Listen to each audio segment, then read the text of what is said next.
Becky knew this birthday would be special. It was her first visit to her great Aunt Bee's place in Brisbane. Her cousins were already there when she arrived with her parents. Great Aunt Bee was warm and joyous, and her hug had a scent of biscuits, cinnamon and vanilla. "Hurry, hurry, your cousins are keen to see the presents opened." Presents were piled in front of Becky as she sat down.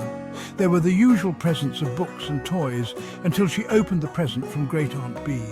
Becky opened it in a hurry. Great Aunt Bee always gave great presents, her favourite being a karaoke microphone that could also translate everything into baboon. So far, her life had been completely free of baboons, but she was now prepared if that changed.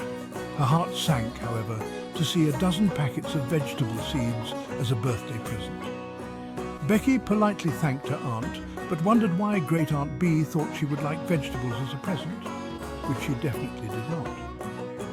Once all the presents were opened, Becky and her cousins went into the garden to play hide and seek. There was no lawn, it was full of fruit trees, beds of vegetables and paths that bent and crisscrossed and disappeared behind the plants in the garden. Becky ran between the garden beds to find a place to hide. She spotted a corridor of trellised tomatoes that arched at the top. She crawled under the arch and waited to be found. There were red, ripe cherry tomatoes on the bushes. Becky reached up and plucked one off the vine and popped it into her mouth. She bit the tomato and it burst and dribbled down her chin. She was surprised at the beautiful flavour. It was like a regular tomato, only tomatoey.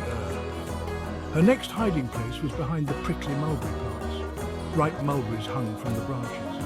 She picked the best of the mulberries and popped one into her mouth. Juice from the fresh mulberries smeared around her mouth as she ate more and more of the delicious fruit. They were like regular mulberries, only mulberry-er. She was brave with her next hiding place and climbed up into the branches of the mango tree. A rosy, ripe mango dangled in front of her. She plucked the mango and peeled off the skin.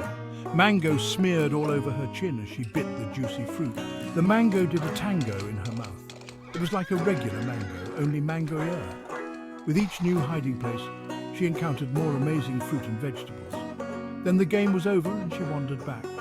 When she passed the carrot patch, carrots were popping out of the ground, ready for picking. Becky couldn't help herself. She bent over and pulled one out of the ground and washed it under the tap. She crunched into the carrot, so much flavour. It was like a regular carrot, only carroty-er.